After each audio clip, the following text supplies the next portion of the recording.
আসসালামু আলাইকুম রহমতুল্লাহ। Another my new video. আপনাদের সাথে আছি আমি শেবুল আহমেদ শোয়েব। 18 থেকে 24 বছর জীবনের চরম বাস্তবতার মুখোমুখি হবে তুমি। তোমার বয়স যখন 18 থেকে 24-এর মধ্যে থাকবে, তখন তুমি অনেক প্রিয় বন্ধুদেরকে হারিয়ে ফেলবে। তুমি অনেক ভুল চিন্তা করবে, ভুল সিদ্ধান্ত নেবে। তুমি অনেক সময় বিভিন্ন বিষয়ে ব্যর্থ হবে এবং কি তুমি নতুন করে অনেক কিছু উপলব্ধি করতে পারবে। তখন তুমি কিছুটা বাস্তবতাও বুঝতে শুরু করবে। মাঝে মধ্যে নিজেকে চিনতে অনেক কষ্ট হবে। তুমি অনেক কঠিন পরিস্থিতির মধ্যে দিয়ে সময় পার করবে।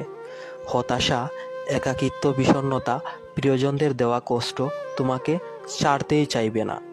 কিন্তু বেশি দিন না, 6 মাস, 1 বছর, 2 বছর পর তুমি আবার স্বাভাবিক হয়ে ফিরে আসবে। যে মানুষগুলো তোমায় যন্ত্রণা দিল, সেই মানুষগুলো আবার তোমার সাথে নাটক শুরু করবে। তখন তুমি এদের দেখে রিজেক্ট করবে এবং পিছনে ফিরে হাসবে, কারণ এতদিনে তুমি বুঝতে পেরেছো এটাই জীবন, এটাই বাস্তবতা। আমাদের সবাইকে এটা মানতে হবে। সো বন্ধুরা, ধন্যবাদ সবাইকে। ভালো থাকেন, সুস্থ থাকেন। দেখা হবে আগামী কোনো ভিডিওতে। সবাইকে আবারও আসসালামু আলাইকুম।